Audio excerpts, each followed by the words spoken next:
There you go. So with that, I will go ahead and call the meeting to order. I think everybody is here. Appreciate Rhett joining us as well. And Howard, welcome to our Thank you. to our little band of merry people here. Happy to be here. That's not true. We're grumpy. You were on vacation. You shouldn't be grumpy. See, I'm not happy. You're grumpy to Careful. You're really never grumpy. It's true. We'll need the sun. Where'd you go? Longboat Key, Florida, near Sarasota. She brought a beach Florida and sunshine. golf. Does wonderful things for your hand too. It truly does.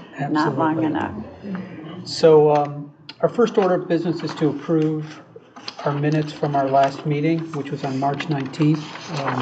If everyone's had a chance to look at them, are there any corrections to those minutes? If not, I'll entertain a motion for approval. I'll motion. Thank you, Joe. Second by Ann. All in favor? Aye. Any opposed? All right, we got approved minutes.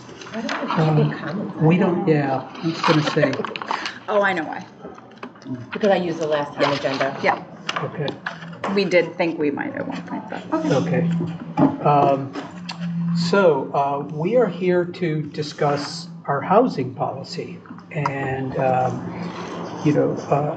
just by way of a background, obviously over the past 6 months, the housing policy has become front and center because of some of the projects that have come before us. And prior to then, I think we've had informal conversations about the housing policy, and sometimes based on projects, sometimes just based on our beliefs. And this really is a good time to try and codify what we want to do from a housing standpoint. So if the committee's amenable, what I'd like to do is really start this by really in two ways. One is, and Robin, maybe you can help us, is just what is our current housing policy? And always helpful to say where are we? And then what I'd like to do is then maybe turn it over to Rachel to talk about what some other IDAs will do. I know she's provided that context. And then I'd like to really open it up and talk really about what is it that we want to accomplish, not specifically in terms of how we codify it, but what do we want to accomplish? What do we want to incentivize? What don't we want to incentivize? And we can do this generically. If we can accomplish that today to come out, what do we want to support and what we don't want to support, I would be very happy. I think that would be a good first meeting, because then the next step would be to try and get some more meat on those bones and to be able to say, how do we want to then put that into practice, get into the data. Like, for instance, if we were going to say affordable housing, I think we need to say, what is affordable housing? What are we going to use? So that applicants have clarity as to what our policy is. If we're going to say, well, we want a portion set aside for affordable housing, what is a portion? Is it 10% by square foot? We have a little bit of that, but I think we can do that as a follow-up once we really know where we want to go. Do we know if there's a shortage of any type of housing? Is there a current report on? It's a great question, Ann. Go ahead, Joe. So I pay to get demographic studies done every year. I should have brought them with me. I didn't come from my office right away. Affordable housing in Monroe County is a problem.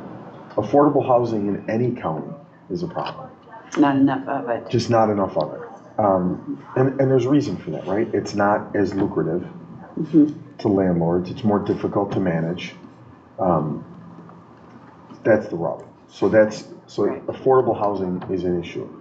Senior housing, that's true senior housing, is also, we're pretty good, but most areas are not. So that's what I can share with you. Yeah, because I'm just trying to figure out what we should lean into in terms of, okay, we've got a marketplace full of these issues. Are we going to then pattern our projects over, soliciting more senior or more affordable. And I'll share this with everybody too. So if Norm owned an apartment building and Jay owned an apartment building and I'm receiving Section 8, I used to be you had to take my application. In 2008, that changed. So in 2008, you can elect, I'm not going to take subsidized housing at all. I don't have to. So a lot of landlords said, no, I'm not going to take it. So I can tell you what our practice is. Our practice is if I'm living in your building, Jay, and you're the landlord, and I'm living there, and I reach out to you and say, Jay, I've lived here for, 2 years, 3 years, 10 years, and I qualify for Section 8 now, which is a long process to get, right? I qualify for Section 8. Do I need to move? A lot of landlords are saying, yes, you need to move, we don't take it. We'll take it. The downside to it is now rent increases change. You can't raise rent as you normally would. So a bunch of things, there's inspections, there's so on and so forth. But that's what we do. And we do that because I just think so that's their home. You're going to let somebody that their financial situation changed, and you're going to say, no, you can't stay in your house anymore. So that's what we do. But that took the problem of affordable housing and made it worse. So that happened in 2008. So that's how it works today. So if you own an apartment building, you could say, so Norm could say, yeah, I'm going to take it, and you could say, no, I'm not going to take it. So it's now left up to the individual property owners. Correct. Yeah, that's it. Now, if the complex is totally subsidized, if it's truly a senior housing, which are the projects we don't even have 50% of what we need.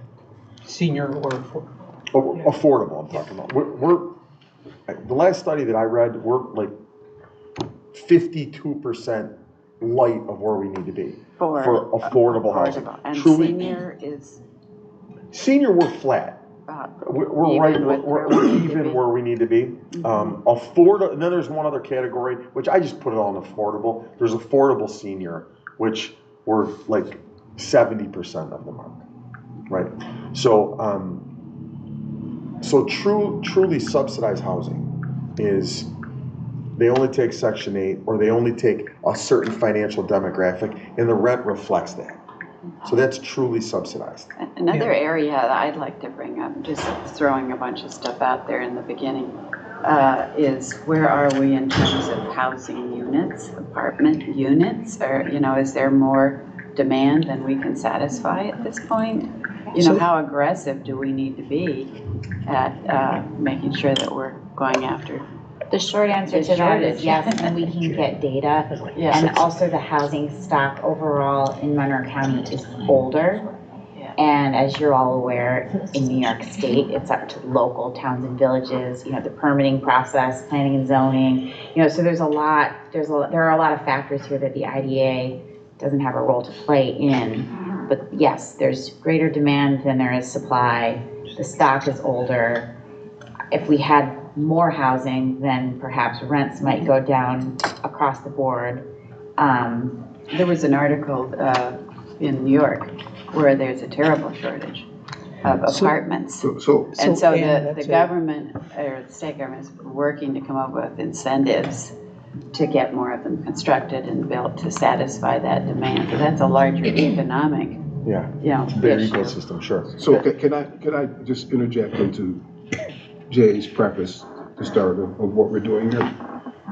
I think it's important that we are all on the same page and in step with what the governor has laid out. She laid out something in August of 2023 in regards to IDAs working in sync with state government, with workforce development, structuring that in affordable housing, meeting the needs of the workforce. As an IDA, the main thing we're doing is increasing the workforce, job development, and things of that nature. Tax base, tax base. Now, Governor Hochul has said that they want the IDAs to work on this. She said that in 2023. she actually put 800,000, she put money in her, this year's budget, requesting 800,000 units of affordable housing and using IDAs, which we are basically, That's us. licensed by the state to work on that. So when we talk about our plan, That's current, in Exactly. April 17th. exactly. So- As we talk about our plan, we just can't say this is what we want to do. We have to make sure that we're in Right. sync with what the Absolutely. governor. What the needs are. Exactly, so that's why I wanted, so before we go off in different tangents, let's make sure that we're all on the same page. Absolutely, and so just, yeah, just one second, right? So I agree with you, and I think that's what we want to get to. And so in terms of what we want to do, yes, we should be consistent with the governor, but we should also be mindful of what our local needs are. I don't think the Exactly. governor is saying, ignore your local needs.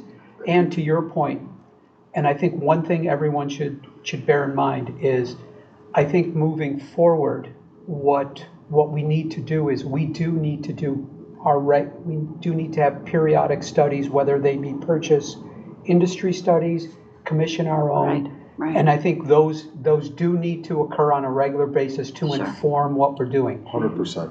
In the absence of that, I think we can still have that conversation of what we need. And I think we already started to touch on that.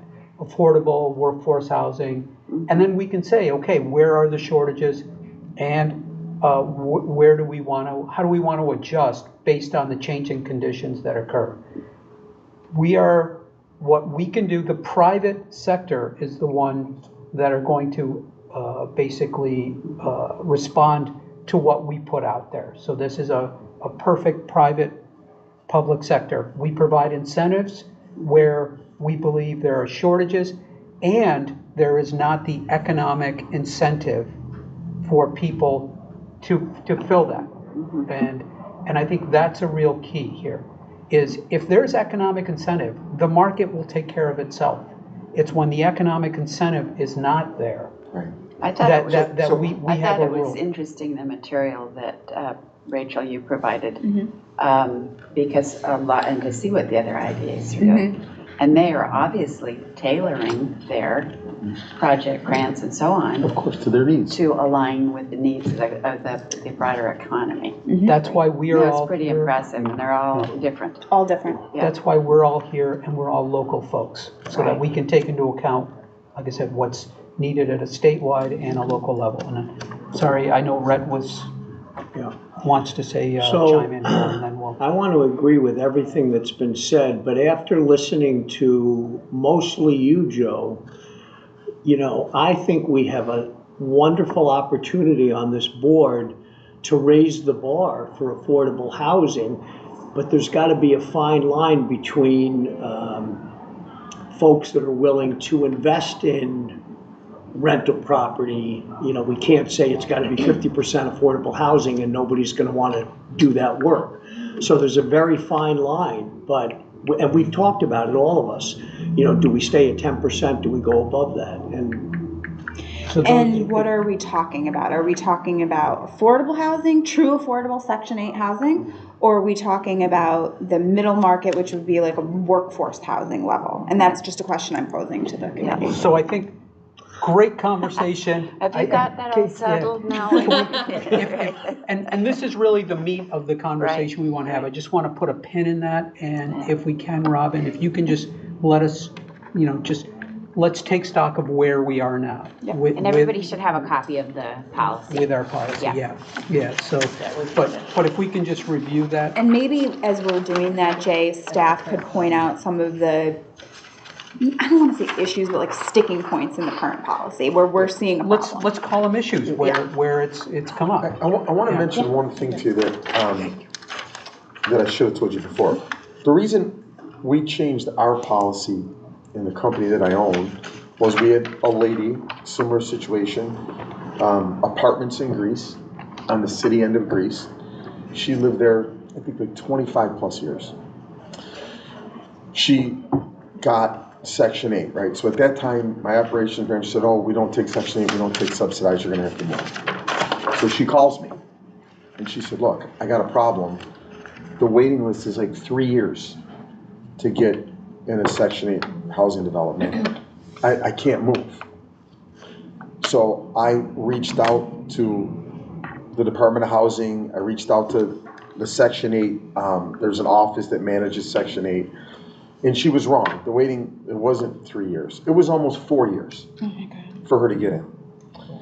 So at that point, what am I supposed to do? You can't, I'm gonna force her to something she can't afford, force her out of her home, and then what does she do? So that's when we changed the policy, and I said, okay, if anybody qualifies that's an existing tenant, you have to take it. So that's what we do.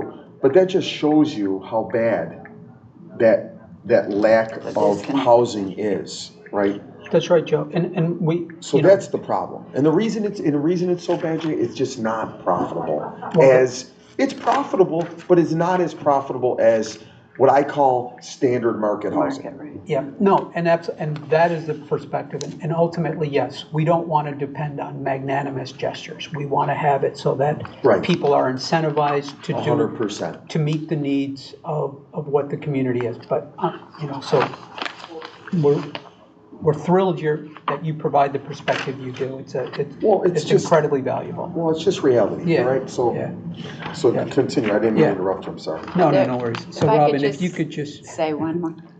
Shut up. There, in the one of the most recent issues of the Rochester Business Journal is they have a summary of all the downtown rental properties, how many units are, what they go for. That ties a little bit to the macro issues here. What are we trying to work on or solve? Yeah. Right? Interesting.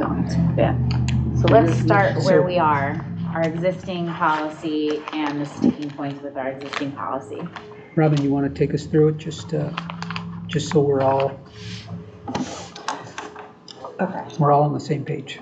I know. Let me think. I wasn't. Should we read through My it? head's not there. And so, we can just say. So we currently support housing. Yes. And we historically we have as well. Yes. Yes. So help me out here. What I want to get at is like affordable housing, true 100% affordable housing project, like the one that's being built over here.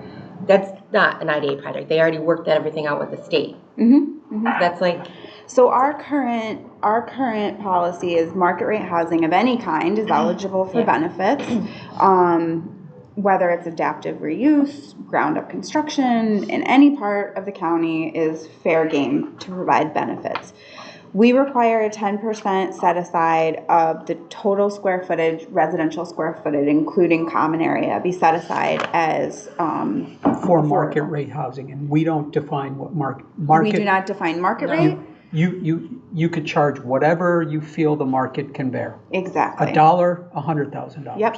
And affordable, we borrow from. Affordable, we rely on HUD. And we define it, when we use the HUD income limits and rent limits, and we have those, we can pass those out too. And we use 60% of AMI, of the Rochester Metropolitan Statistical Area. So that's the Rochester Metro, not the city of Rochester. Right. Correct. And the MSA is encompassing of 5 parts of 5 counties. Yeah. And we actually were not able to drill down any. You can't drill down further. Further than that. That's what HUD uses. Yeah. So what is affordable to earners of 60% or less of AMI? So that's what this is. A third of their income essentially in monthly rent. That's the income. Or 30%. I'm gonna keep. Do you have one? Keep one for us. And they get updated every June. So what is AMI? So just so we all have the area median income. No, yeah. Yeah. What is AMI? What actually is it?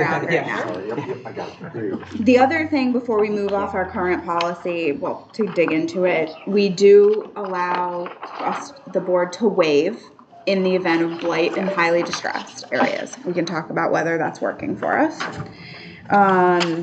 And then monitoring, we'll monitor, and to be clear, the set aside applies regardless of whether there's a pilot agreement. If they're getting any benefit from the IDA at all, mortgage and sales tax only, we still require the set aside.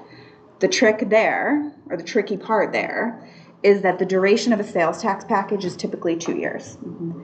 So what we've said is that we are going to require the set aside for the duration of the pilot, 10 years, And also 10 years, even if they're just getting sales and mortgage tax. And we can talk about that, What challenges? what challenges come There are with that. challenges with that. Right, because the unintended consequences at 10 years, are we kicking people out? Are There's rents that. arbitrarily going up? Yep. And Right. then Robin and Rachel can go more into depth about this, but during that 10 years, staff requires some resources, some assistance on compliance and monitoring. You know, Robin's going to be asking for rent rolls, and, you know, we need to hold the developers accountable, just as we do with our local labor policy. And how do we do that is a question. Absolutely.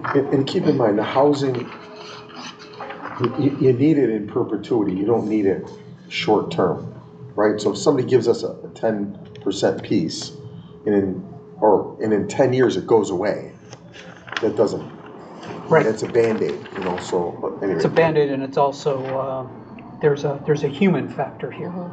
You know, Right, which 10 years is, in which is a the day. most important part of it. Absolutely, yeah.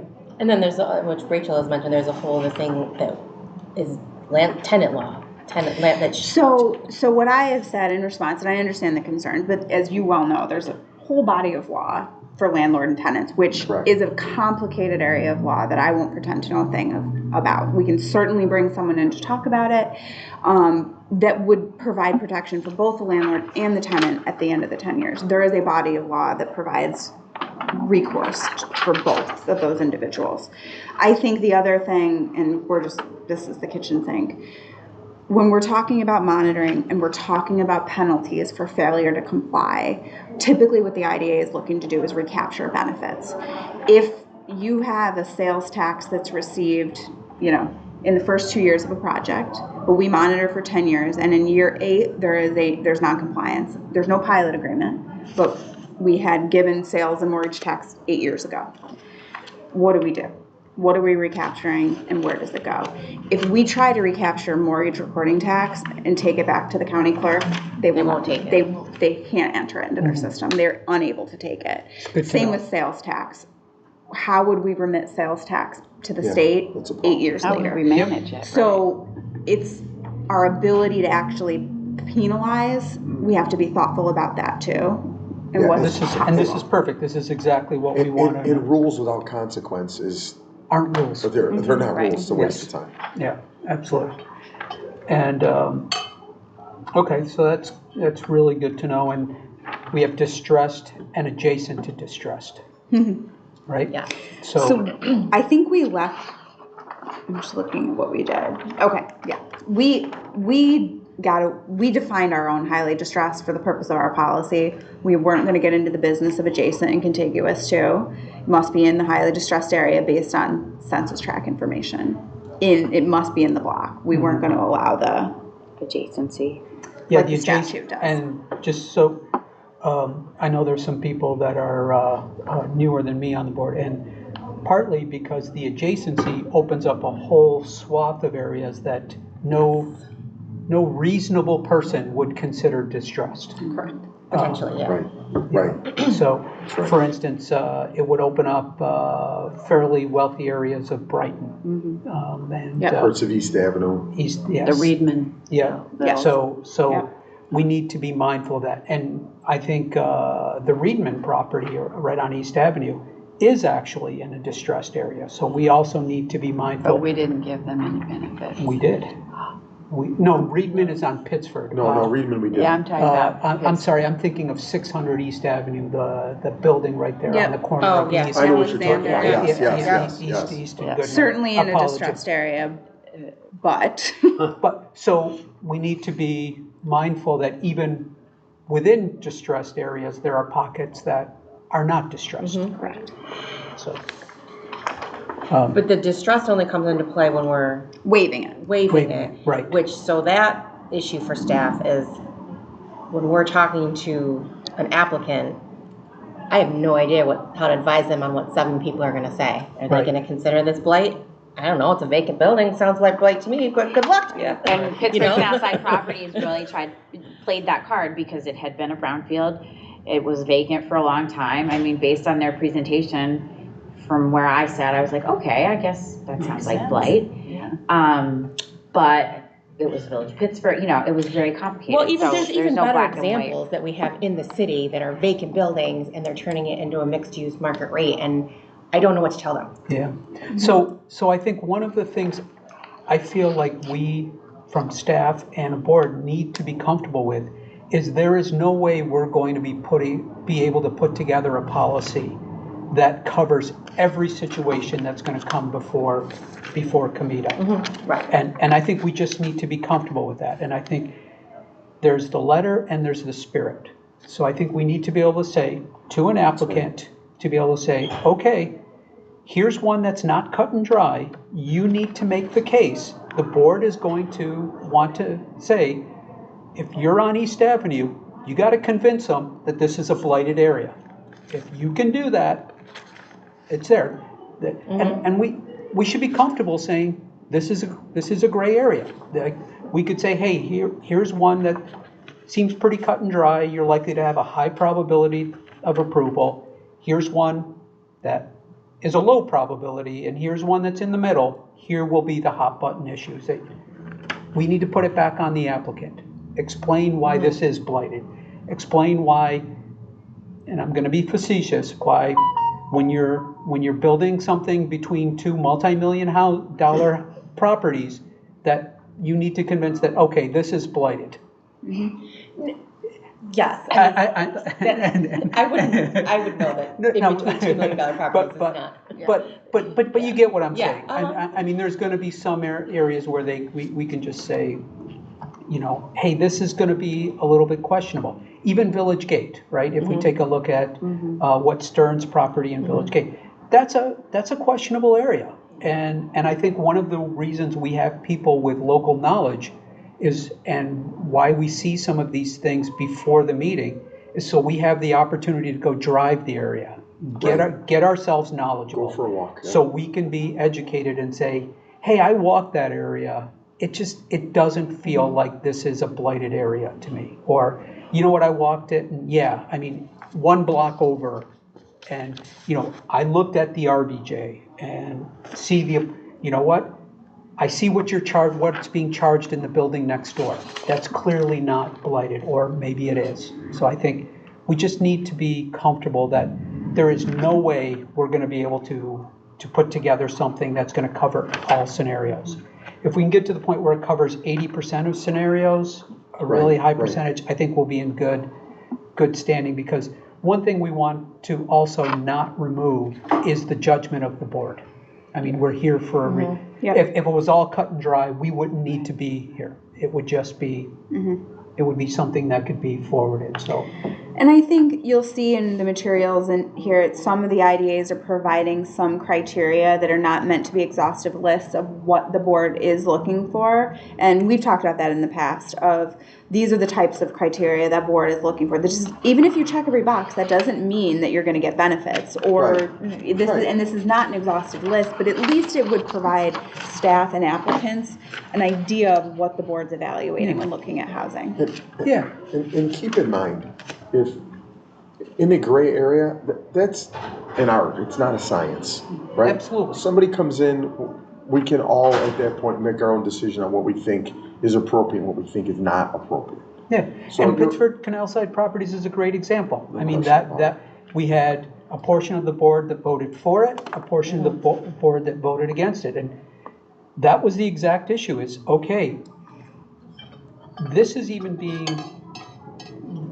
comes into question because it was a brownfield, but the overriding factor is it's in the village of Pittsford, which is the wealthiest community on the water. Right, on the water, and so this is not cut and dry. So, the board could go either way on this. It's going to just be the strength of the argument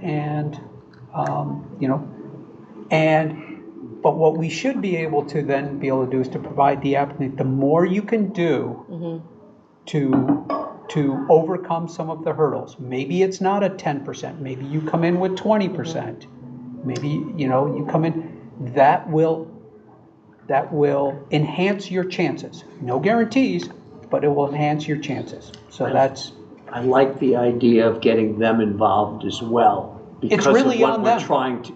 Right. It's really on them. Like that. So So how do you, so let me point out, most IDAs, and I'm not at all suggesting that we do this for all projects, but all of our clients do 2 meeting cycles for every project. So an application comes in, we do a feel-good resolution, an inducement resolution, where it's the intent to review the application by the board. So that comes in, the board reviews the application. We've not had a public hearing yet. We've done nothing. It's literally we're accepting your application resolution. Then staff schedules a public hearing, and then there's a final resolution, a second meeting date. I do not recommend that we do that for all of our projects. But if we're talking about a dialogue between applicants around housing, we might need to do that. We might need to have an initial review of the app. That's a great idea, Rachel. That's the best thing I heard. That's the best thing that I heard. Right. We can do that. For Right. housing only, it can require a 2 meeting cycle. Well, Not only housing, but the 20% that may be. Anything that we may have additional questions on. Yeah. We should have the ability, Madam Chair, Chair of this, to, Yeah, Madam Chair. I looked at you. I looked at you, but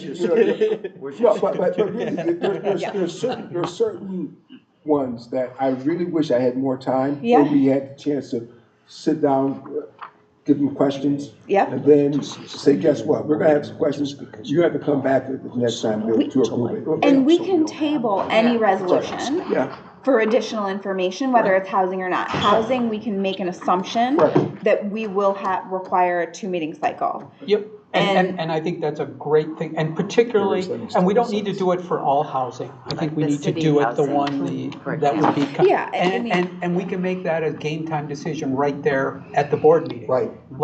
Like, hey, instead of I move for a resolution to approve, I move for a resolution for, like, hey, we table it, or, we provide feedback to the developer. I think that's. I would just say all housing, 2 cycle meeting.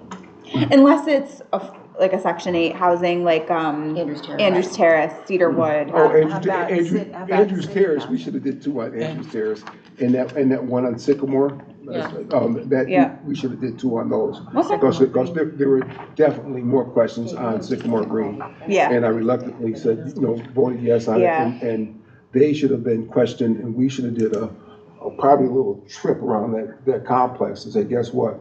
You guys are asking for this amount of money from us, and from your track record, what you've done here, what's gonna make it better?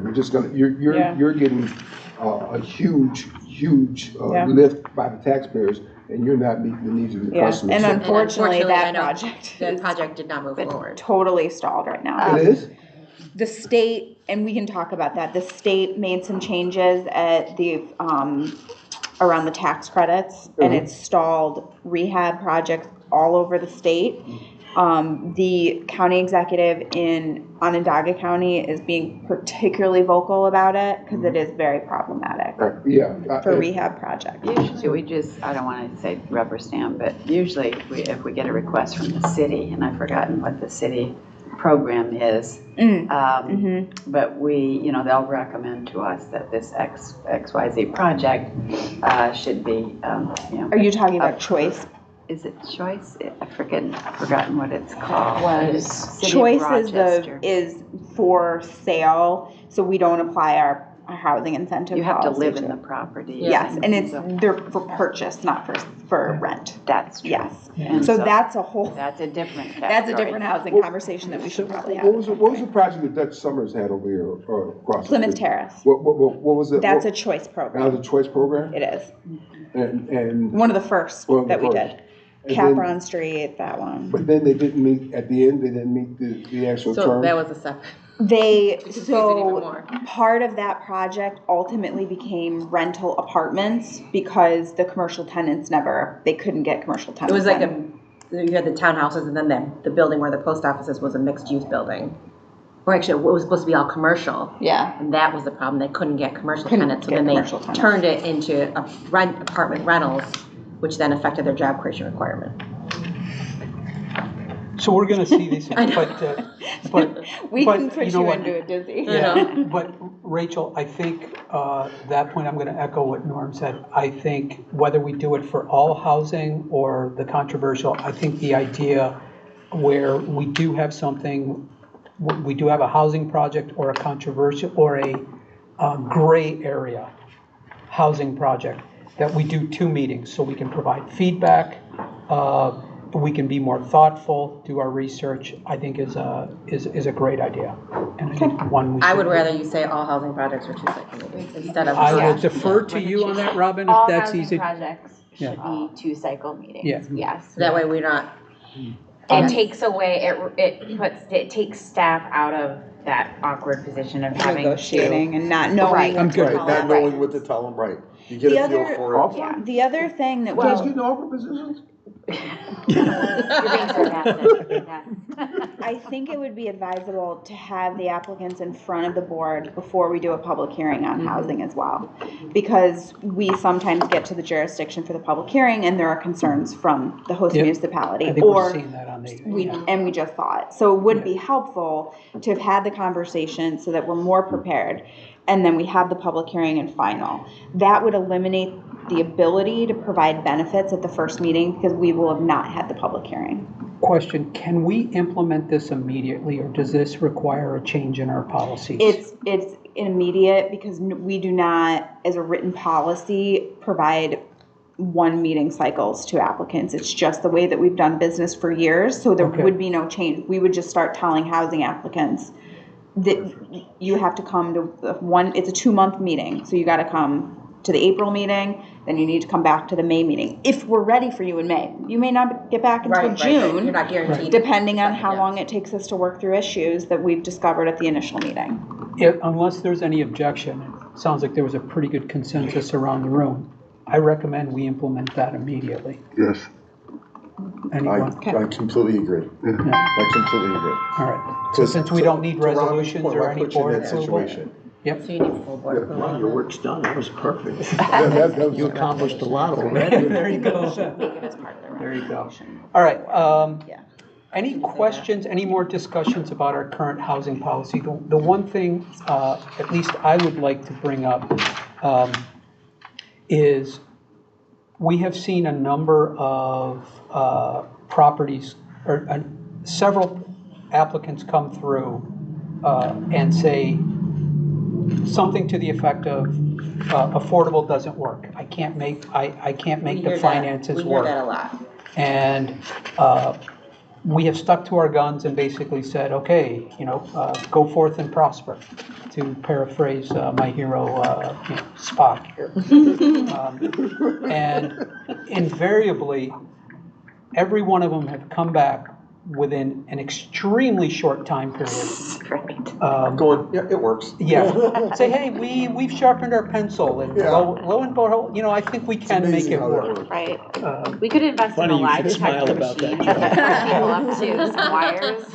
Interesting purchase. Yeah, Right. so I think one thing we started at 10%. The idea was, hey, this was a new change, let's start at 10% and then reevaluate. I think that is something we ought to look at.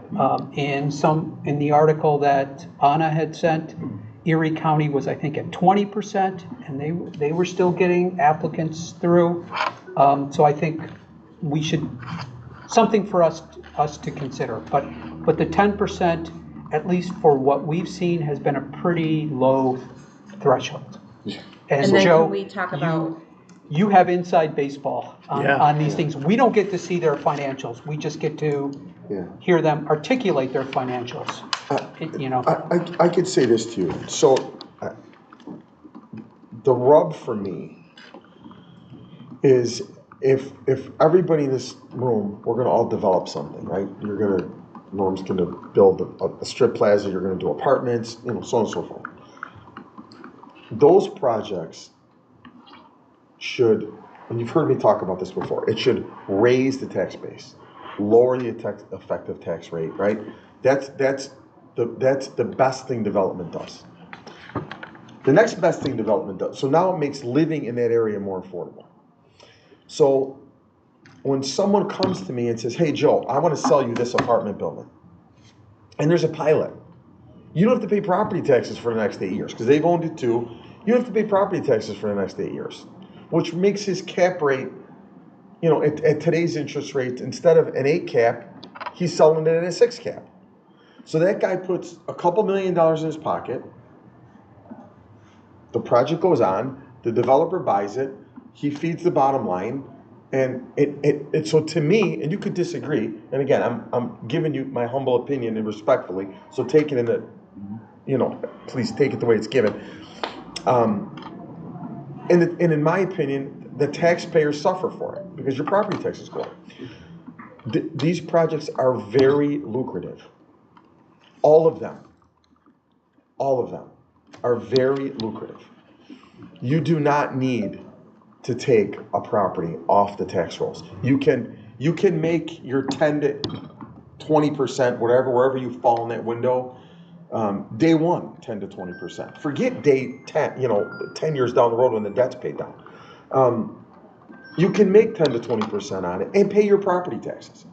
Now, if it's in an area that's truly a blighted area, if it's a true subsidized housing project, it is not that easy to get your 10 to 20%. It's much, much more difficult.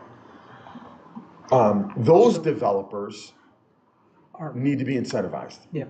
But there's all types of other incentives out there other than us. And we should not have to be there to be the cherry on top to make the deal work. Because there's so many things that are out there for the properties and all, in different areas. Sure, for sure. But I'm just talking for me personally, right. Norm, right? So, if somebody comes in front of us and they say, hey, I've got a project, and I love when they go, well, it doesn't work. Well, I know it works. They're sitting here lying to me. I know it works. Oh, yeah. But if somebody comes in and says, hey, I'm going to do a subsidized housing project, I know that guy needs the help. Right? I'd like to take it off the tax rolls permanently, not just 10 years, because I know how difficult it is to run it. I know you can't raise rent the way you'd like to raise rent, right? It's just, it's more management intensive. It's just more difficult. But the bottom line is if you're in the business and you know that you're going into a subsidized housing and you've done your pro forma, you know what the returns are going to be. Sure. So he's coming, he or she, they're coming here to get a little bit extra on top of what they're getting, because the role of this organization is to basically give tax credits and tax relief to projects. And they're coming here at at the $11. Guess what? Did you know you can go to COMIDA and get a little bit extra? And that's what's happening, because before COMIDA, you're gonna make your money. And there's so many things out there. I was at a conference in Baltimore, 2 weeks ago, and they really talked about the credits that are out there, the housing authorities, the different development, what's out there right now. The market's there for them, more so, and that market will be there with us or without us, and there's money to be made. I think that's exactly what you're saying. Yeah, I think, I'll tell you this, I know for sure there's subsidized deals that have been brought to me that I wouldn't look at. It just didn't work. The rate of return didn't work. Those projects should have came here to get incentives, and some of them didn't. So this, I believe, is the most important facet that we need to consider, and we need to recognize the asymmetric information that exists. So and I'm going to paraphrase what Joe said, and Legislator Mifucci, please correct me if I'm wrong in my statements, but by putting properties on the tax roll, and you basically lower taxes for everybody. If it takes $1 million to run a town, right? The citizens have to pay up $1 million based on the value of their properties. And the $1 million gets divided based on basically how they assess the property. If somebody comes in, and let's just assume costs are constant, and can put $100,000 in, right? Now the rest of the citizens, instead of having to pony up $1 million, pony up $900,000. That's right. let me add one thing when you're saying. Please. As a superintendent of schools, I preferred 10 years of abated taxes as opposed to a one-shot, because I can't grab it. You hit the nail on the head. If you expand your base, the rate goes down. Two. If I know I've got a planned increase over an extended period of time, I can better plan the cost increases that I'm going to have. Then all at once. Yep. Yeah. Exactly. I mean, it's great to get, it is good to get Yeah. a lot of assessment Yeah. right away, but it creates tax cap issues. Yeah. Especially for schools, because we have to go to a public vote, Yeah. so, but you only want to aid those projects that really need the aid, you just don't want to give it away. Absolutely. And I I want to like the say, idea of 10 years, consistent assessment increase. and I want to say this to you, and this is my perspective. Why we're here is to provide what Norm said, basically provide benefits, right? But why do we provide these benefits? I'm not here to help a developer's bottom line. I got enough to do. It's a waste of my time. But if we create jobs, if we help people that are impoverished, if we can do one of those two things, then it's a good day for me. And provide affordable housing. Well, that would And- help people that are impoverished. That falls in that box to me. So- I just want to be careful that we're not necessarily only talking impoverished. There's housing Yeah. needs beyond, Right. Well, Yeah. which is what our discussion is going to be about. Yeah, and Jay, I can tell you this. When I say impoverished, that's part of it, right? And I look at these numbers. I want you to know that these have not caught up with inflation. Yeah. If you've got a guy that has 2 kids and him and his wife are making $35,000, $40,000 a year, that's a bad day. That's like they're struggling. So, Agreed. So I think that's why, and I'd like to think that's why all of us are in this room, right? I'm not here to help anybody's We're bottom line. hearing a lot of anecdotally that these levels are very low. But there are people who are 5 and 10% above these levels that we need to address. 60% is very low, and there are That people is at gonna be- 65, 70, Yep. 80% that need assistance as and well. that is going to be part of the conversation. But And to a lot echo- of those people qualify for Section 8 that didn't before. Right. The problem is there's nowhere for them to go. Right.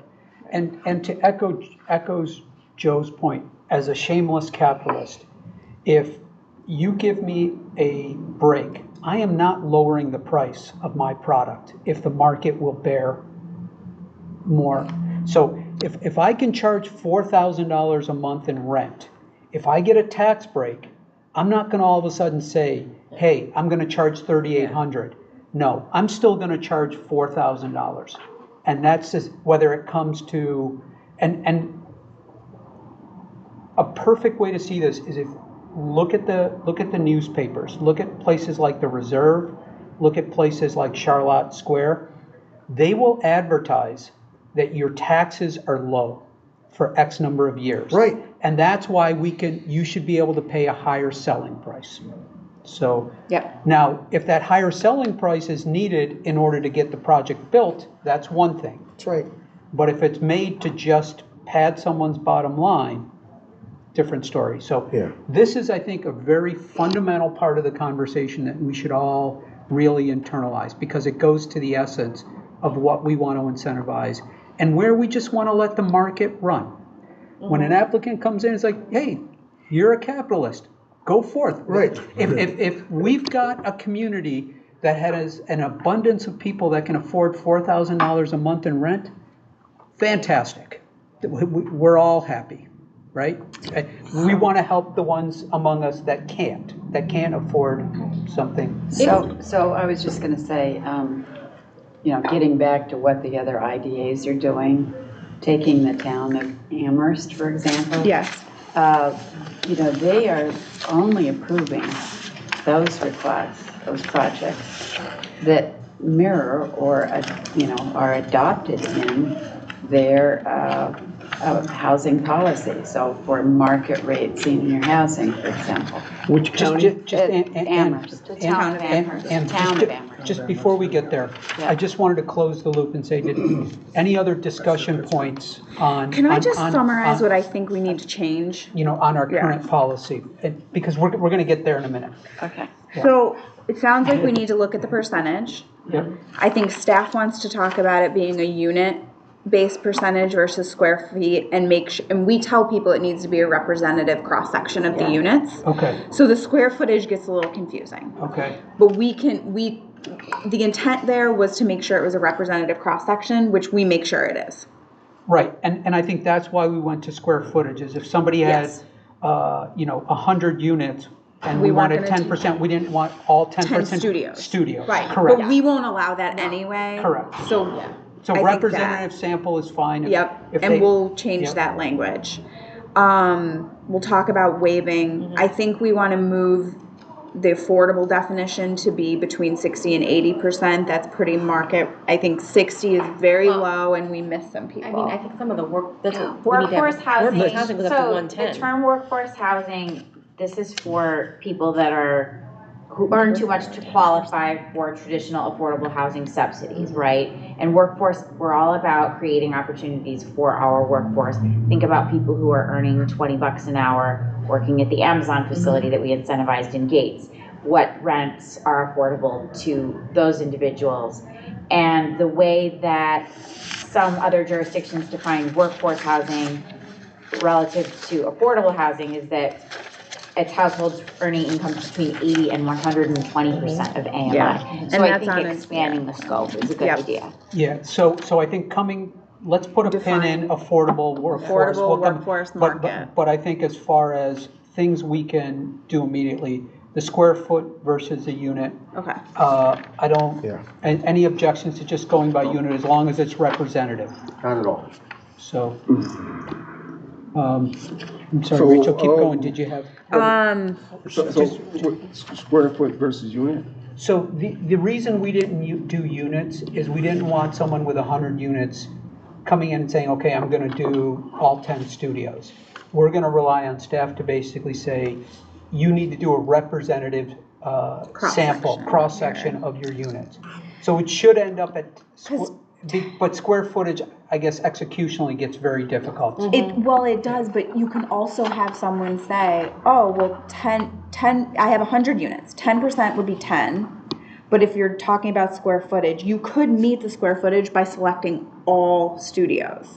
See what I'm saying? Like, Yeah. you could get to 10% and then you don't have a representative. So No, we we think we want- actually opened ourselves up to more manipulation. Yeah, the spirit of what we're looking for is, in that 100 Right. units, if they have a third Yeah, equality. studios, That's what you're a looking third for. one Yeah. bedroom, a third two If they bedrooms, have we're two- looking for basically, Representative. Some of each. yes. Yep. Yeah. That was We the got it. intent. Yes, yes. Good with that, Norman? Keep on. Okay. I'm not really good with it because I think you're, But we're going to look at square footage too. right. Like we are, I think you gotta say either or. We're gonna say units, a representative sample of units. so if they have 10%. studios, 1 bedrooms, 2 bedroom, and 3 bedroom, they need to have affordable units set aside in each category. Yeah. Okay. It's gotta be a. And they can't be the smallest 1 bedrooms, so- the so- smallest 2s. The Troop Street Yes, situation, yes, that, he met the criteria. yep, He did his affordable units. Yep. They're all in one spot. and we said no. Right. So we need to make sure that we have the ability to say, guess what? This is not gonna work for us. Yeah, and we did in that So, instance. okay. We didn't, So just, I but, just, and that one, that came from, reason why we didn't is because the city had said, we're fine The with city it. was okay with them being I all don't in. care what the city says. I know that, yeah. I don't know them. So, no, So goes loyalty, Yeah. no. no. Here's a great example of where we can't give rules that always come up that meet every situation. I think we're trying to give you guys discretion to comply with the spirit of what we're trying to do. Yes, and we will work with the applicants. Right.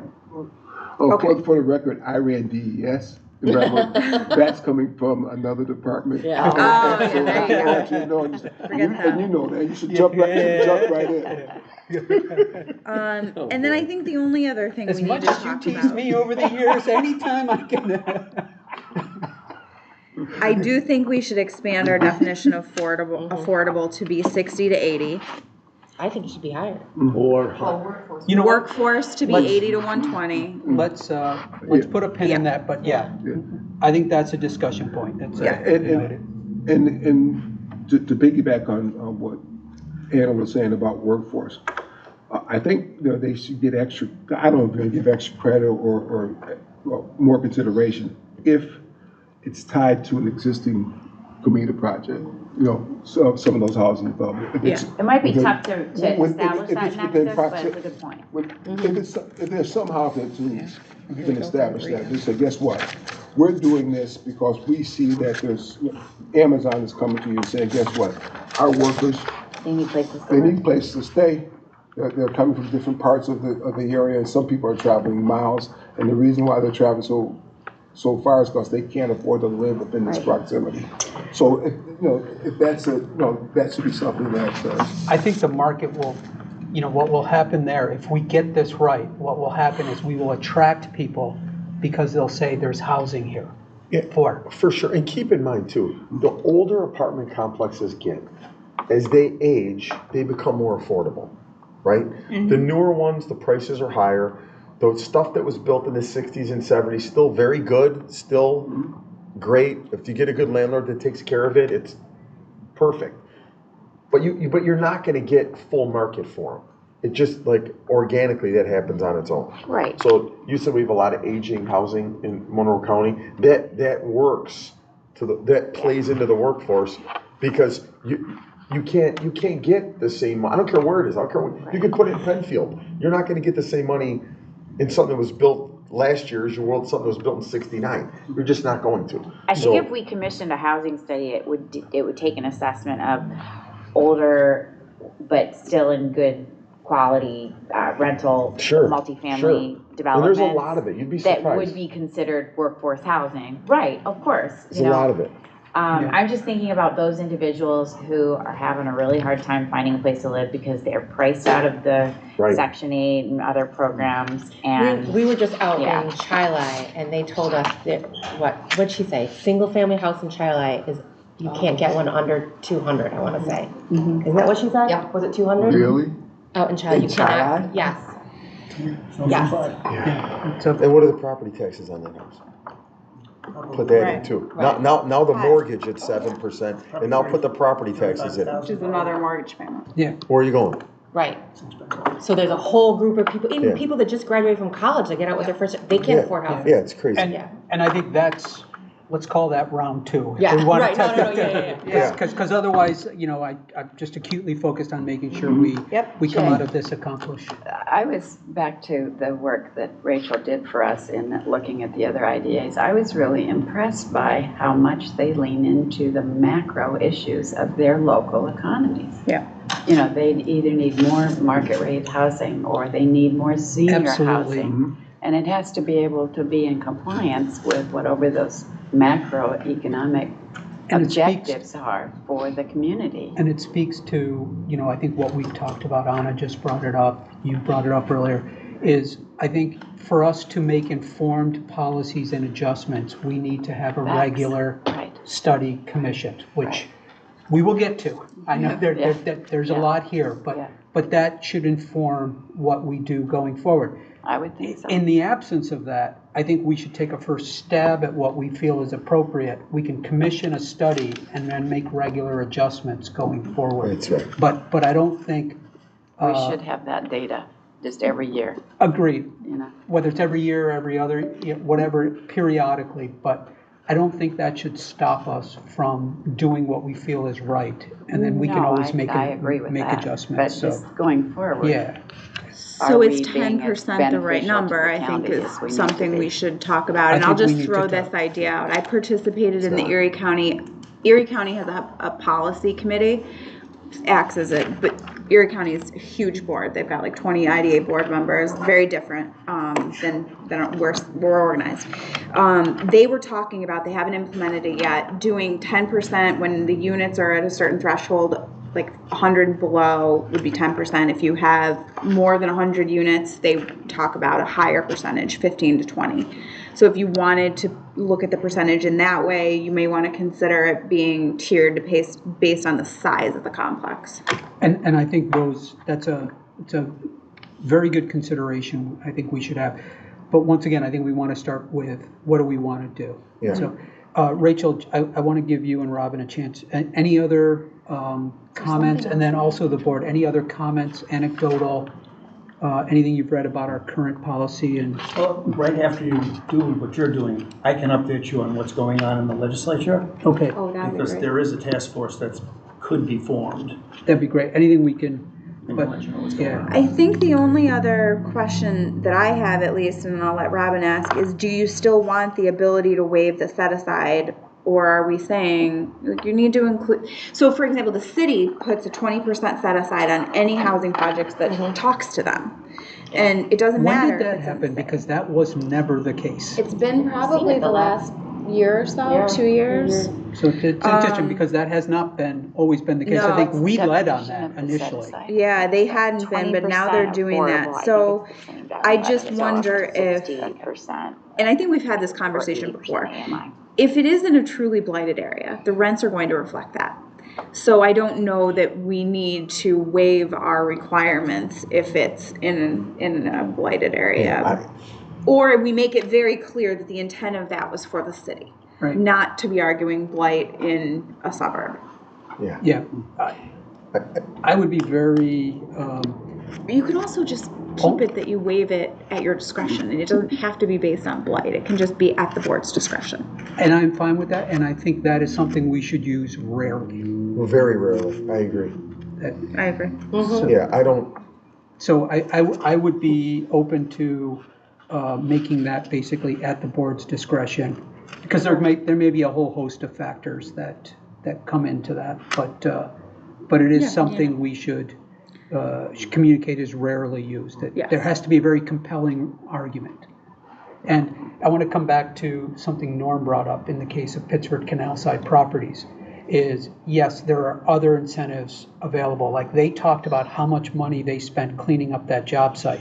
What they failed to mention is how much incentives they got to clean up that job site, or that particular. well, and you bought it. If that wasn't a brownfield. That's it, you nailed this right Listen, here. you can't walk That's in, it. insults my intelligence when you walk in and go, hey, I bought a brownfield. Well, what did you pay for the brownfield? That's it, And right if it there. wasn't a brownfield, It would be worth well, $1 million. it would be worth 10 times what you paid Right, for.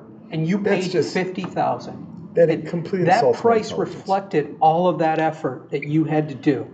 And to say, okay, I did all that effort, yes, but I think this is a hugely important point. They paid a market price for that, for all of the risk. And they were compensated for some of that by other governmental entities. Yes. So Jay, that's a great point.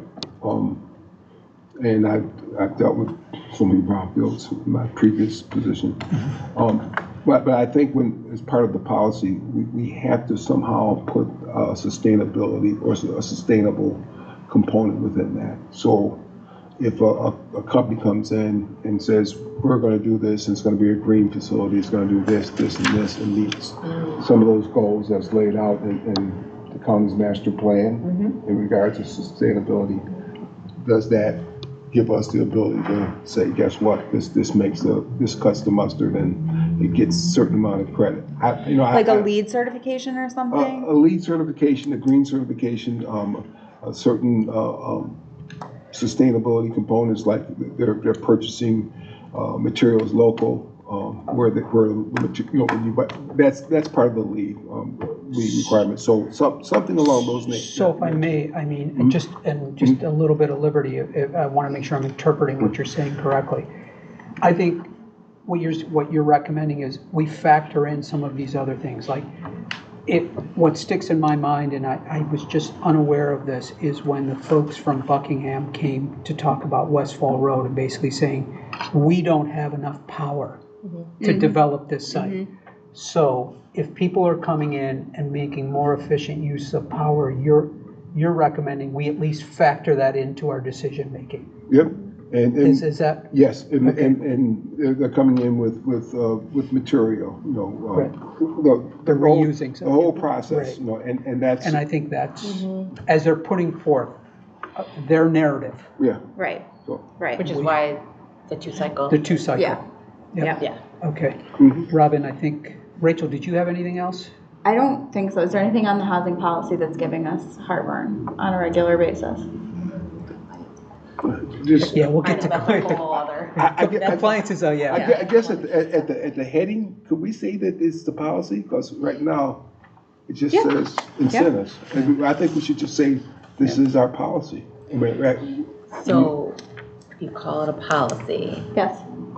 Or does that open up a To can say of at worms? least 10%. I just want to make sure it's I think not in we're- the UTEP right now. It's not in the UTEP, so that's okay. I'm not worried about that.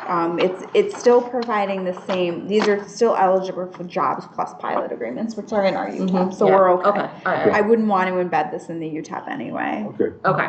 Yeah. Thank you. And I want to say this to you. I just want us to think along these lines. If we support more subsidized housing or affordable housing or however you want to label it, it'll be that way forever. Getting a small piece of something, and the only reason I know this is we had a project come before us that they gave us a 10% affordable set aside. A year later, they put it up for sale. I got the pro forma on it. Probably didn't remember I was on the board. And right in the pro forma, you can see rents bump in, at this point, we're rolling into year 8. So in 8 years, rents bump from X to Y. And I mean, I knew what it was because I was reading it. So, and I'm familiar with it. So just anything we did that was truly affordable or workforce, it's going to stay that way, right? It'll when the pilot's long gone, it's hard to unwind that and make it not. But once it is, it is. Yeah. So just keep that in your minds, right? Robin, Allison? The only other thing I'll throw out, and this is just throwing it out. I don't know where it fits in, but I just feel like the other IDA, what they do. So we went to a conference back in November, and we heard from the head of the ABO, the Authority Budget Office, talking about housing, and he, has a very rigid outlook on things and defines IDAs, as industrial development agencies, and they should not be incentivizing housing. But he used to work for the governor, and he Disagrees with the governor. Yeah, disagrees with the governor. So But we'll go with the governor. He came out and said, yes, IDAs are calling housing commercial projects, fine. But if you're going to do that, make sure you have a study and make sure to back it up and make sure it's in your mission. Yeah. So that you can point to what you're doing and why you're doing it. So that was one part of the conference that we took, a big takeaway we had. The other part is one of the IDAs, and I will, if anyone's interested, I will get more information from it, because I can't remember which one it was. So when we do student housing, we get pro formas, because we have to know what the utilities are and the rents to be able to do the shelter rent. Sure.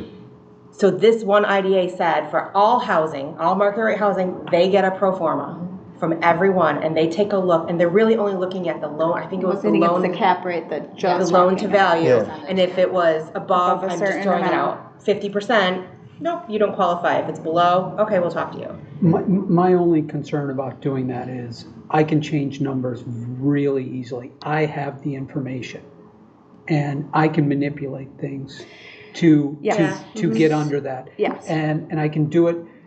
I can do it in a way that will be very difficult to detect. Especially since we're not finance What experts. she's talking about, though, let me tell you what she's talking about. That's pretty smart what they're saying. Because they're saying a lot of the projects that have come through the county, the developer essentially came up with little or no money. They financed, they had it appraised for a bigger number, right? Especially when rates were low, things were appraising for more than you were paying for them. So they got this big appraisal. The bank comes and goes, I'll give you 80% of that appraisal, which exceeds what they were paying. So now they're coming up with no money. And then they come up here and go, we got all this debt because I'm not coming up with any money out of my pocket. I don't want to pay property taxes. And here's the pro forma to show it doesn't work, right? So it's just smoke and mirrors. I can tell you this, I train my kids, because if my kids go talk to a broker or a private equity guy, he's going to tell them that's how you do it. And I tell my kids that's the opposite of what you should do. Because you're managing it for the long term.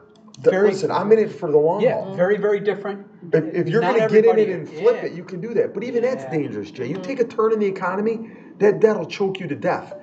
So, I get it, but if it's non-recourse, and I know we're getting into non-recourse. we're getting into the weeds on this, but my only point is, I'm very hesitant to rely on financial information from someone who has the incentive to try and get tax incentives from us.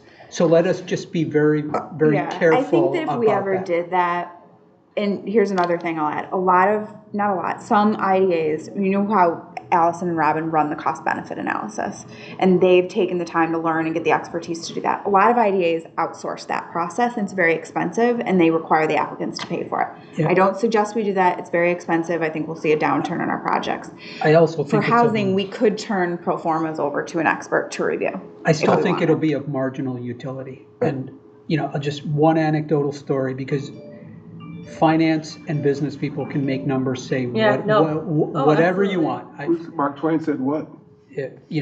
My first assignment out of business school was to do a forecast. I did it as detailed as I could, brought it to my general manager. She says, I love the way you did all of this. Make it say 400 million. I like it. Yeah. That was Yeah. it. Mine was 300, make it say 400. Oh, okay. What we liked about it was that it was And- it was able to give us something finite, to say, yes, this is a good project to take, this is not. So you need to say, figures don't lie, but liars do figures. Mark Twain. But that's just my And the point. only other So- point I'll make about that is that we have spoken with several different developers, I won't mention any by name, who are saying they're having a hard time getting financing for housing. And the equity, And you can tell us, like what we've been told, at least by one, is that the banks are actually getting into telling unit size. Banks are wanting smaller units, so there's more of them, and banks are also making financing very difficult. Yeah, I don't agree with that at all. Okay. Not even a little bit. I don't agree with that at all. I could today go in any town or part of the city, and if I can come up with 20 to 25% in cash, I could finance it for fun. So it's For fun. It's with the way Joe, that they're Joe is approaching the hitting this financing. right on the head, is that developers have gotten used to putting up 5 or 10% That's right. equity. That's right. Okay. And now That's when why they're it's not going working. back to because he's the same, I'm not in real estate, but if I had to get a loan, if I came up with 20 or 25% on a project, banks would loan it all day long. Yeah, and they'd be lined up to do it. Like we It's would have, before, so like our project that we denied benefits to, we heard about the loan to value. All they needed to do was put more equity in. that's it. And Which I'll then give you an their example. problem is solved. So I Their bought loan to value problem is that solved. property in Simple Park thing. Avenue, okay? So there was 2 people bidding on it. I bid on it, another group bid on it. I'm not gonna say who they were, but another group bid on it. They tied the property up for 4 months, the deal blew up. The deal blew up and they told the seller, our financing fell apart.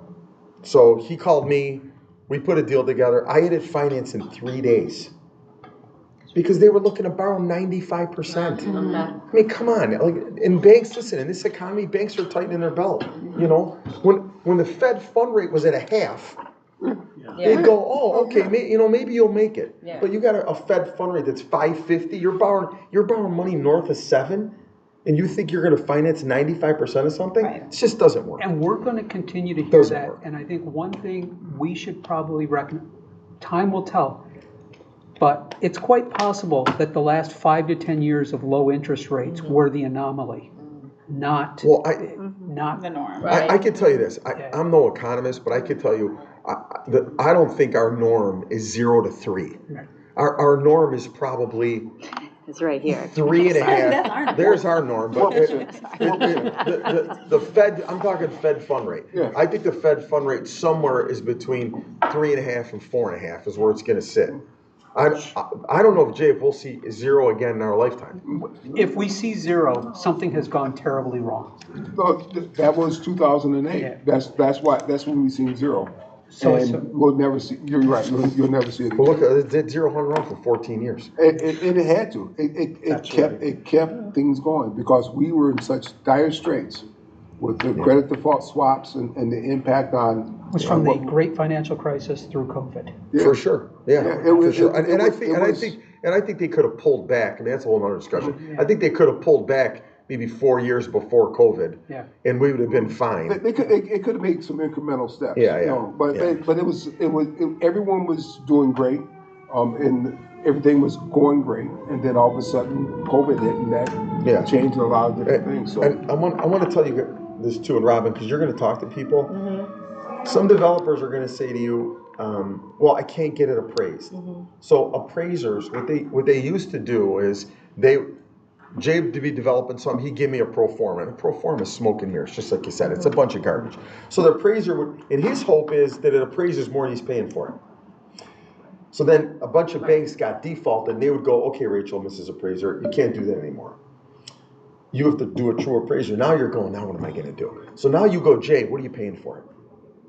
And now a lot of appraisers go, well, you know, he's paying 10 million, so it's gotta be worth somewhere around there. And they come in close to the purchase price, right?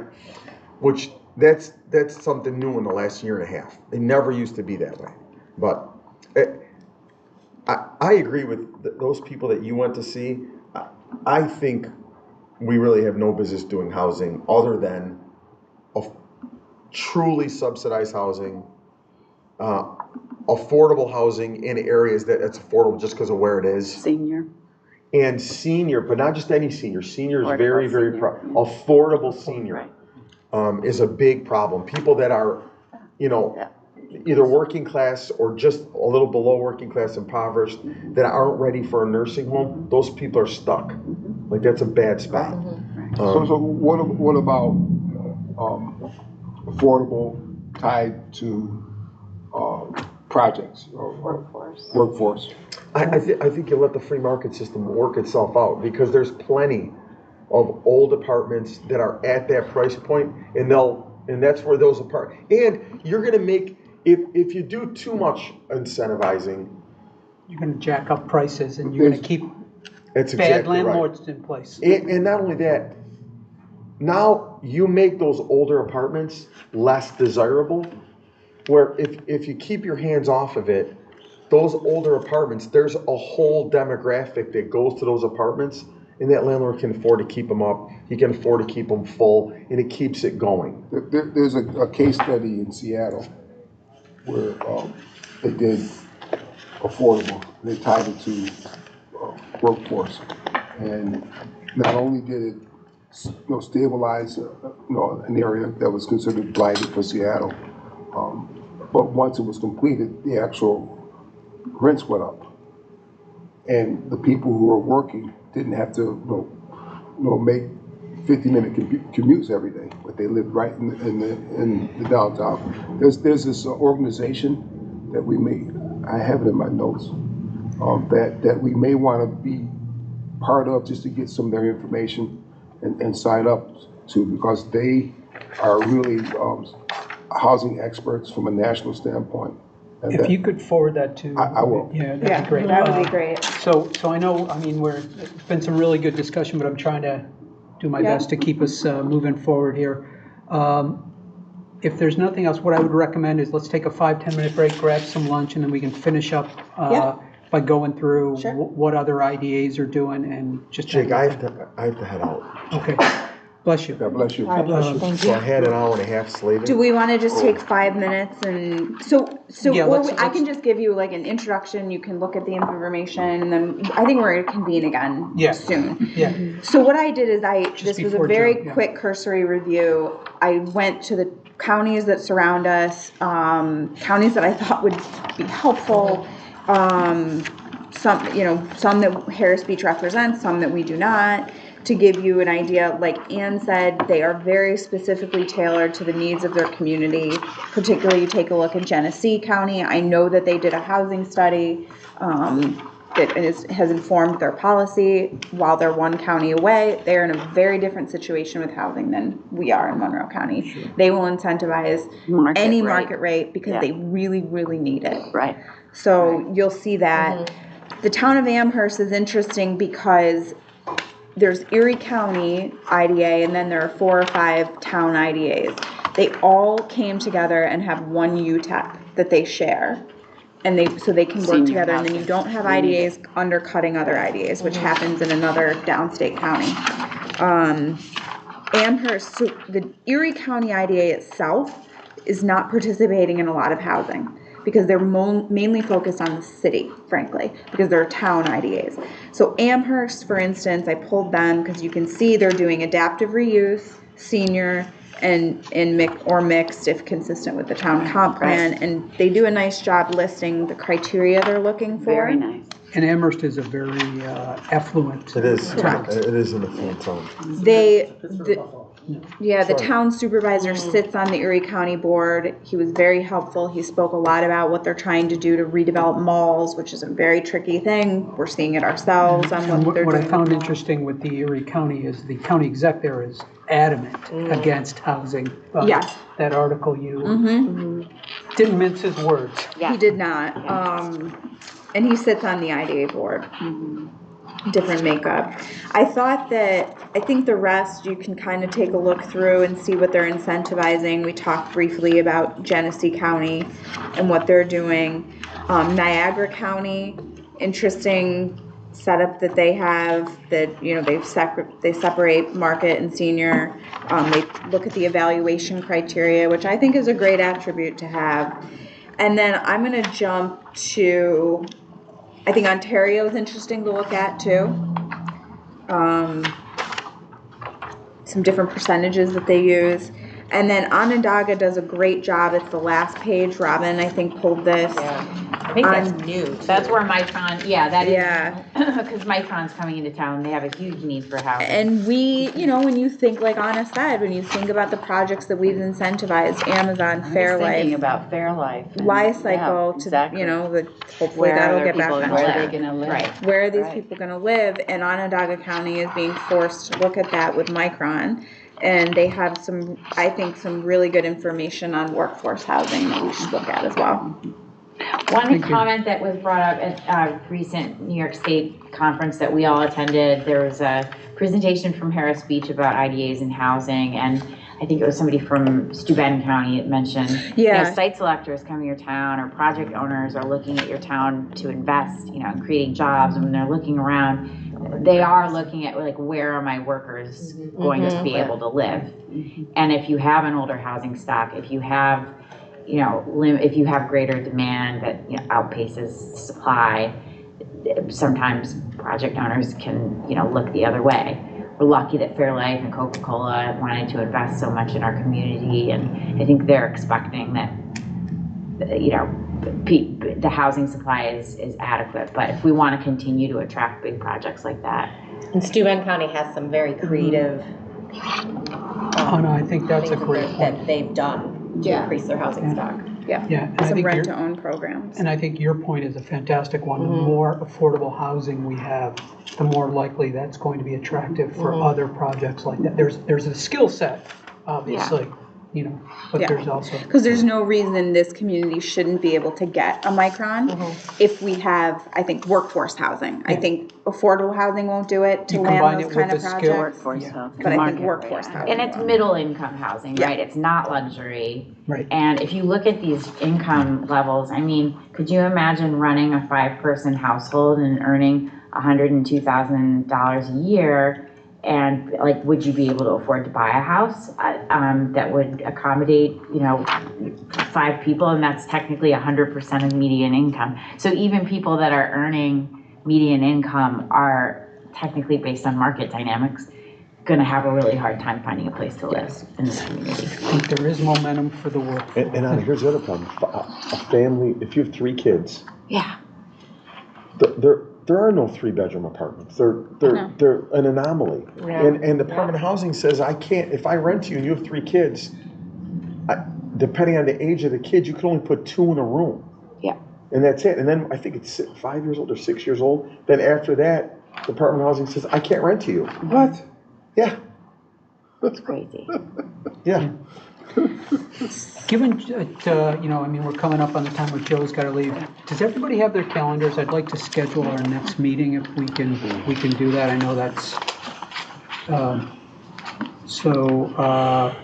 do we want to look at the week of May 6th? I don't want to let too much time go by. I want to give us maybe a week. That week works for me, Jay. I'm in town that week. Do we want to try for Tuesday again? Does that work? I could do Tuesday. That'll work for The 7th? Yep. I mean, I need to check on my Okay. calendar. Okay. So if you, I will just put the 8th through the 10th, I am traveling for work, so I'm gone. But the 7th would work. Yeah, 7th works for me too. Could we do something other than a noon? Could we do like a 10 a.m. maybe if Why it not? works for Ann? Or you guys, because I have. I can make a 10 a.m. work, I could make a 10 a.m. work too. Is that a Tuesday, Tuesday. the That'll 7th? work for staff. Do you want Actually, Let's- can we try to make it at 10:30? Yeah. Because I've got a 9 to, that's fine. and I just don't want to be late. Yep, why don't we pencil in 10:30 and you can confirm Right. if that works for you. And what we'll plan to come back with is a revised policy based on this discussion? Well, Or what would you like from let's us? not, Let's ask that. what I'd like to do there is, well, if we can do that, then, I mean, we may be there. Are we all good with the idea that we want to support affordable, which is, we're going to define it 60 to 80% of AMI? Yeah, yeah. that's a And we want to discussion point. support workforce, which is 80 to 120%. And I'd like to subsidized. We just got to make sure we support subsidized, because even Section 8. Section 8. Section 8, very, very important. I think that's a no-brainer, but I think what I'm hearing is that's a whole separate animal.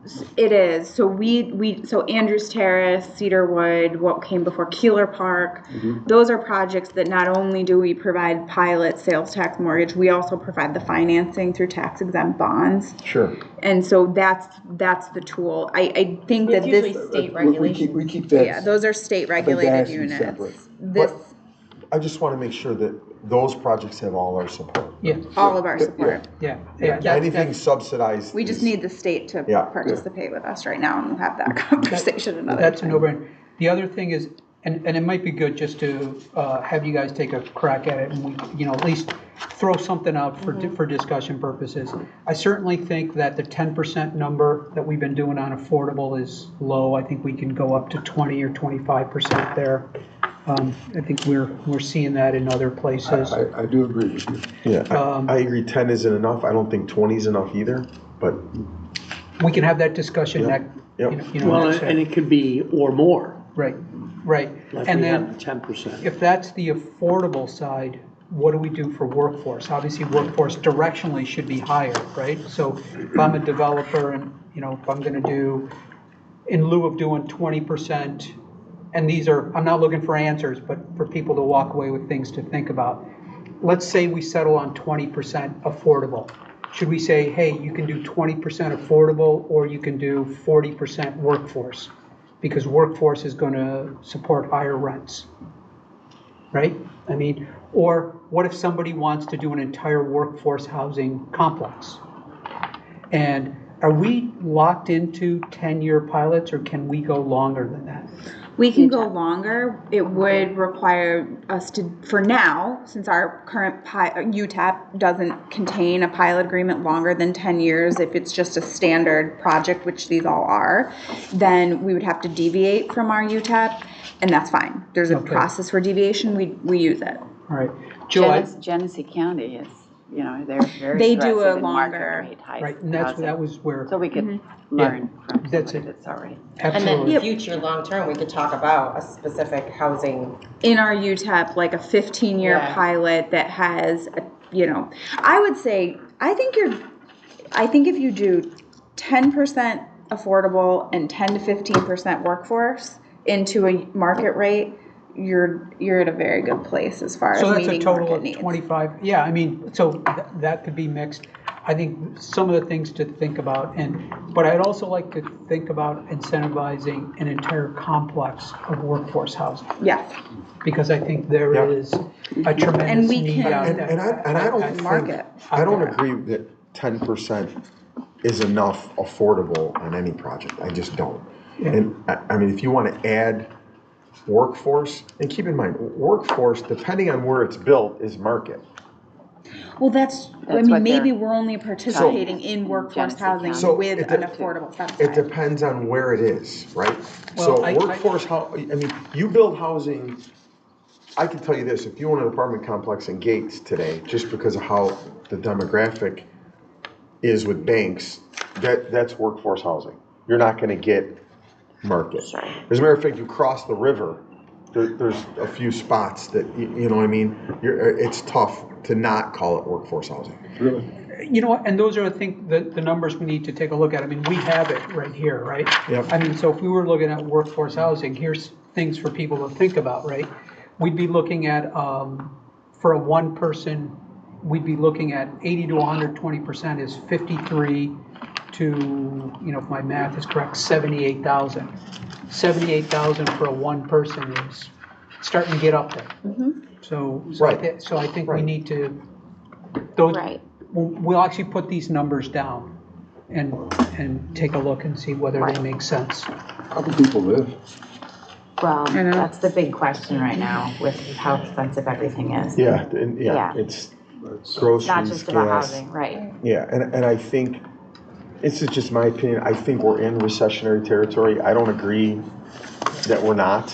And I think that CPI number is skewed. And I think it's skewed because you've got, you know, whatever the number is, somewhere between 10 and 20 million adults that are here that didn't come organically, start with diapers and baby food. They're consuming groceries, clothes, fuel.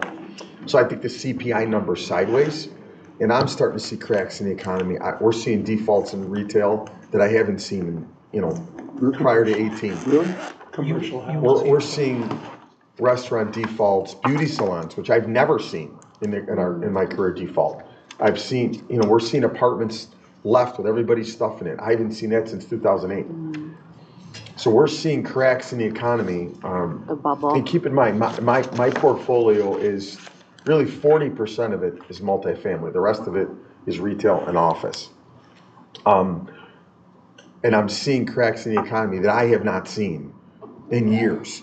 So I watch economists every day and they say, oh, we're not in recessionary territory. But you're on We're the not- front line. We're You're not, seeing we're not it because the in real unemployment time. number isn't where it needs to be, but that ain't, our demographic is so huge in this country that the data takes a lot of time, right? So Right, and you're seeing it in real time, so it's, the I see economists it. don't know about it yet. 100%. Right. And I'm seeing defaults that we did not see. So I think that CPI number's just not correct. And I think we're definitely in recessionary territory. Yeah. And I think we're gonna be there for a Well, while. if you say we're in a recession, it'll impact elections, so we can't say it. And you can't say That's that. right, Dave, that's right. Can't say that. It's always positive. Well, we are. Whether we're in a recession or not is a political question. Yeah, but we are, for sure. And you I'm know seeing what? things I For haven't anybody seen in a that's- long time. For anybody that was a student of the recession that started in the mid-60s, it didn't stop till Volcker in the early 80s. Yeah, Took a long time. There was prosperity after that. Low Yeah. interest rates for decades and decades. But there was a lot of pain that went on. yeah. Back- Volcker was a good man. He's a tough guy. Absolutely. But I'll tell you this. I think I'll leave you with this thought. As a group, we need to really focus on. There's parts of the community that it is impossible for them to do well if we don't help with incentivizing for jobs. The only thing I think we should get involved in with housing is helping those people in that demographic. That's what I think we need to do. And I think this is where we're, I I think that's where we're I headed. think that's the key, what we're saying. Yeah. You know, Yeah. when you structure it to have workforce Yeah, part of the incentive package. Yeah. And you get points or credit or you're a preferred customer by doing that, that makes everything work. Yeah. Because I know people who are working at Plug. What's it? Plug Power. Plug Power. They're traveling from the other side of the city to get there. And You if need a car. if their car breaks down, Yep. they're Ubering Yeah. to get there. And if they're Ubering 2 blocks at That's the a wrong whole time, other crisis. that's a whole nother. Transportation comes up all the time. So those are the things that if you can develop something close to where these industrial hubs are, or these manufacturing hubs are, it makes a lot of sense. If you can develop something next to Eastman Business Park, I mean, I think those things where we know as a group, we know where the industrial development areas are, and if something comes up along near those areas, those are the ones that we give more credit to or And I points think to. the free market system, This is the free market system works itself out. I'll give you an example. That life cycle development that's off Ridgeway Avenue there.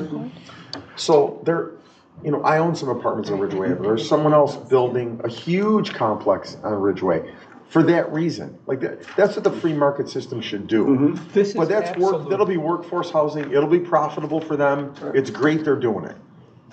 I don't think they need, they don't need a pilot to do it. They've already started, so that's a clear indication they don't. They don't. Yeah, right? So- But if there's a driver, if you need to have a driver to get that going, to be the catalyst to make that happen. But that's really it, Norm. We don't want to interfere in the free market. Exactly. The Right. free market is Let it- smarter than all of us put Let it together. let it work itself out. Let it do it. It's where we're seeing that there is not an economic incentive, that we want to provide that. Right. And then we That's can market it, right? So once we know the need, we can, Yep. like Genesee County is actively marketing, like Yeah, this they are. flashy marketing material to Right. try to get the type of housing they want to see in their Yeah, community. and We can do the same thing once we identify If you it. go through the city and you look at some of the housing projects that are there, they're terrible. They're terrible. If we can incentivize developers Yep. to build new, or the guys that own them, have them come in to refurb them, and we can incentivize them. Which ones are terrible, Joe? That's the way to do it. Which ones are terrible, so I can tell? Baden Street. Baden Street. So I used to box on Baden Street. No way. When I was a kid, yeah. My father brought me there when I was a kid. Don't mess Yeah. with Joe. That's my father, that's what he did. Yeah, my father brought me Whatever there. you say, Joe. Ralph. Your dad was Ralph, My right? dad, Ralph, yeah, but keep in mind, my dad was, you know, he was like born in 1918, Yeah. he lived through, he was a tough guy. Yeah. So, you know, I'm And 8 years old, he's bringing me to Baden Street, I used to box with Ozzie Sussman. Get out of here. Yeah, You do Ozzy? yeah. Boxing. I used to get pounded too, Norm, by the way. That's good. That's good. Yeah. Builds character. Not for long. Right. but- It served you well, Joe. And then, but there's a complex, and I used to run the Grease Chargers football, Norm.